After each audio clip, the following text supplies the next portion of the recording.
ሰላም ጤና ይስጥልን። ይህ ኢትዮ ታይምስ ሚዲያ ነው። በትናንትናው ዕለት መቀሌ የገቡት በኢትዮጵያ የአሜሪካ አምባሳደር መቀሌ ምን ገጠማቸው? በዝርዝር እንመለከተዋለን። ታሪክ ራሱን እንዳይደግም አግላይ ምክክር ሳይሆን ሁሉን አቀፍ ብሔራዊ መግባባት ይቅደም። ከኢትዮጵያ ሕዝባዊ አብዮታዊ ፓርቲ መግለጫ ተሰጥቷል። ሙሉን በዝርዝር እንመለከተዋለን። ትናንት በተጀመረው ሀገራዊ ምክክር መክፈቻ መድረክ ላይ ጠቅላይ ሚኒስትር አብይ አህመድ ላደረጉት ንግግር የኤርትራ ማህደረ መረጃ ሚኒስትር ባወጣው መግለጫ ፈጣንና ከረር ያለ ምላሽ ሰጥቷል። ይህንም ጉዳይ በዝርዝር እንመለከተዋለን። እስከ መጨረሻው አብራችሁን ቆዩ።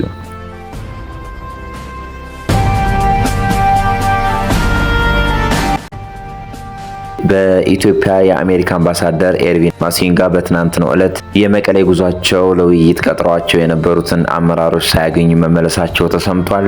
አምባሳደሩ በህወሓትና በፌዴራል መንግስት የተፈጠረውን ውጥረት ለማርገብ ከወትሮ በተለየ ሁኔታ በቻርተር አውሮፕላን ልዑካቸውን አስከትለው ወደ መቀሌ ተጉዘው ነበር። ማሲንጋ ወደ መቀሌ ያቀኑትን በዋናነት የህወሓቱን ሊቀመንበር ደብረጽዮን ገብረ ሚካኤልንና ሌተናል ጀነራል ታደሰ ወረዳ ለማነጋገር ነበረ ተብሏል። ማሲንጋ የተወያዩት ከህወሓቱ ምክትል ሊቀመንበር አማኑኤል አሰፋና አምባሳደር አዲስ ዓለም ባሌማ ጋር ነው። ማሲንጋ መቀሌ ከደረሱ በኋላ የተቀበሏቸውና ለውይይት የተቀመጡት ከእነዚህ ሁለት አመራሮች ጋር ነው። በፕሪቶሪያ ስምምነት መሰረት የተቋቋመውን ጊዜያዊ አስተዳደር አፍርሰው ስልጣን የተቆጣጠሩት የህወሓቱ ሊቀመንበር ደብረጽዮን መቀሌ ውስጥ የሉም በሚል ምክንያት ከአምባሳደሩ ጋር አልተገናኙም ተብሏል። የአሜሪካ ልዑክ የመቀሌ ጉዞ በኃይል ስልጣናቸውን የተቀሙት የትግራይ ጊዜያዊ አስተዳደር ፕሬዝዳንት ሌተናል ጀነራል ታደሰን ማግኘት አልቻሉም ተብሏል።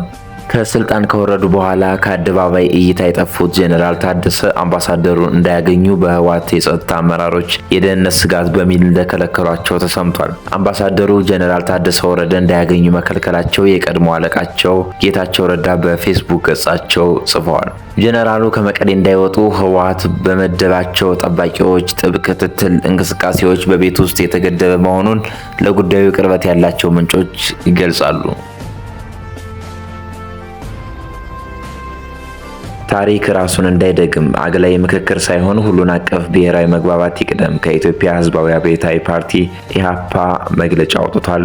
ኢትዮጵያ ዛሬ ከባድ በሆኑ የፖለቲካ የምጣኔ ሀብትና የማህበራዊ ቀውሶች ውስጥ ትገኛለች። በየክልሉ የተስፋፉት አውዳሚ ጦርነቶች፣ የንጹሃን ህይወት መጥፋት፣ በሚሊዮኖች የሚቆጠሩ ተፈናቃዮች፣ የህግ የበላይነት መፈራረስ፣ የኑሮ ውድነትና የተቋማት መዳከም በአጋጣሚ የተፈጠሩ አይደሉም። የብልጽግና ፓርቲ የተሳሳተ የፖለቲካ አቅጣጫና የስልጣን አጠቃቀም ቀጥተኛ ውጤቶች ናቸው። ኢህአፓ በ2016 ዓ.ም ከብልጽግና የምክክር ሂደት በይፋ የወጣው ሂደቱ ገለልተኛ፣ አካታችና ታማኝ እንዳልሆነ ከመንግስት ፍላጎት ውጭ ራሱን መምራት እንደማይችልና የህዝብን መሰረታዊ የፖለቲካ ጥያቄዎች የመፍታት ፍቃድም እቅድም እንዳልነበረው በመገንዘባችን ነበር። ዛሬ የተፈጠረው ሁኔታ ያኔ ያቀረብናቸው ስጋቶች ትክክል እንደነበሩ በግልጽ አረጋግጧል። ብልጽግና ፓርቲ በአንድ በኩል የፖለቲካ ምህዳርን እየከረቸመ እውነተኛና ተቃዋሚ ድምጾችን እያፈነ፣ በሌላ በኩል ብሔራዊ ምክክር በሚል ስም ራሱን የሰላምና የመፍትሄ ባለቤት አድርጎ ለማቅረብ የሚያደርገውን ጥረት የለየለት ፖለቲካ ተቃርኖ ነው። ቀውሱን የፈጠረ ኃይል በፍጹም ቀውሱን የሚፈታ ኃይል ሊሆን አይችልም። ችግሩን የፈጠረው አገዛዙ ራሱ እንደ መፍትሄ ለማቅረብ የሚያደርገው ጥረት የሀገሪቱን ቀውስ የበለጠ ከማራዘም በቀር ሌላ ውጤት አያመጣም። ለአብነትም የደርግ ውድቀትን ተከትሎ የተካሄደው የሰላምና የዲሞክራሲ ጉባኤ ሁሉንም ወገኖች ያካተተ እውነተኛ ብሔራዊ መግባባትና ምክክር ሳይፈጠር በመቅረቱ የሽግግር ሂደቱ መክሸፉን ማስታወስ ይቻላል። እውነተኛ ምክክር የሚጀምረው በመተማመን ነው። መተማመን ደግሞ የሚመጣው የፖለቲካ እስረኞች ሲፈቱ፣ ጦርነቶች ሲቆሙ፣ የሀሳብ ነጻነት ሲከበር፣ ሁሉም የፖለቲካ ኃይሎች በእኩልነት ሲሳተፉና ሂደቱ ከገዢው ፓርቲ ተጽዕኖ ነጻ ሲሆን ነው። እነዚህ መሰረታዊ ቅድመ ሁኔታዎች ሳይሟሉ የሚደረግ ምክክር ውጤቱ አስቀድሞ የተወሰነ የአንድ ግለሰብና ቡድን የፖለቲካ ትርኢት እንጂ የሀገር መፍትሄ አይሆንም። ትግራይ፣ አማራና የከፊል የኦሮሚያ ክልሎች በዚህ ከመሰረቱ ጀምሮ ስሁት በሆነው የምክክር ሂደት ውስጥ ተሳታፊ ላለመሆናቸው በክልሎች ውስጥ እየተካሄደ ካሉት የቃላትና የተግባር ጦርነቶች በተጨማሪ ከገዢው ፓርቲ በኩል በሀሳብና በትግል መንስኤ ላላቸው ዜጎችና ቡድኖች የሚታየው የአግላይነትና የማን አለብኝነት መንፈስ ማሳያም ውጤትም ነው። ይህ ኮሚሽን ካቀረባቸው የውይይት ሀሳቦች መሃል ዛሬ አብዛኛው የኢትዮጵያ ክፍል በከፍተኛ ደረጃ እየፈተነ ያለውን የጦርነት መቆምን ጥያቄ አያካትትም። በእርግጥ ከቀረቡት ዝርዝሮች መሃል የሰላም ጉዳይ ተነስቷል። ሆኖም በህዝብ ላይ ያወጁትን የጥፋት ጦርነት ሳያቆም የሰላምን ጉዳይ ማንሳት ካለ በጣ ጭውውት ያለፈ አንዳችም ፋይዳ የለውም።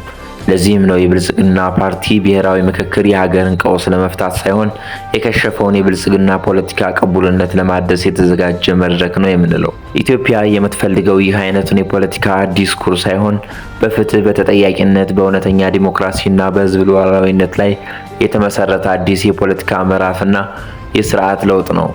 ብልጽግና የሀገር ሀብትን እንደ ልቡ በመበተን ሊያካሄደው የጀመረው ብሔራዊ ምክክር የብልጽግና ፓርቲ መሪዎችን ለማዳን እንጂ ኢትዮጵያን ለማዳን አይደለም።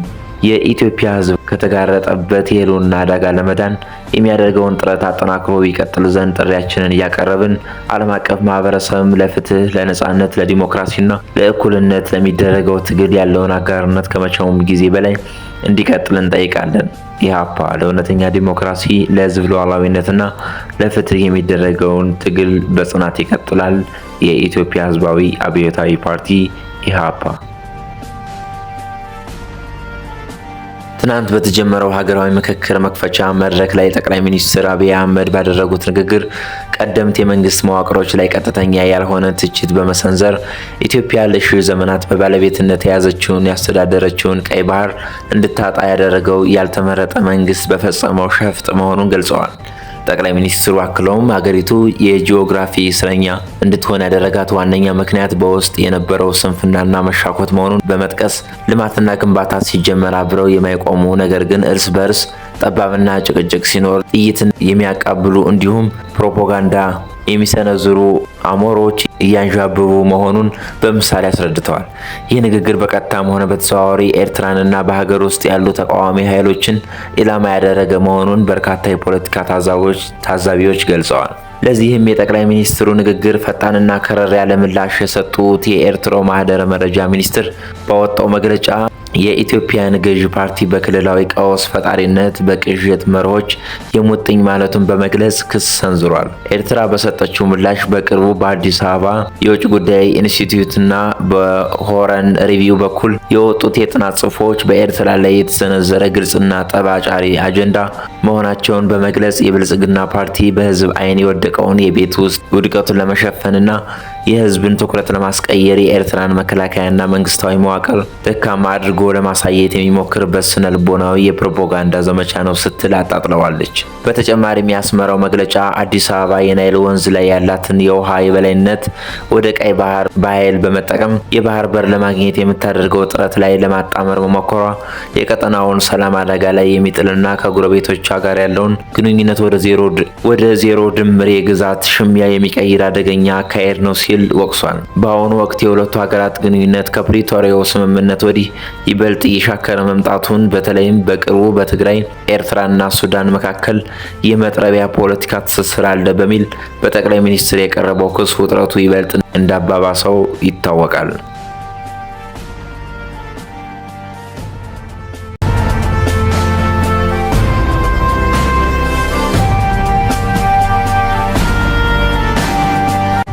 የዛሬው ዝግጅታችን እዚህ ላይ ያበቃል። በየቀኑ የሚለቀቁ አዳዲስ መረጃዎች እንዳያመልጧችሁ ቻናላችን ሳብስክራይብ ማድረጋችሁ እንዳትረሱ።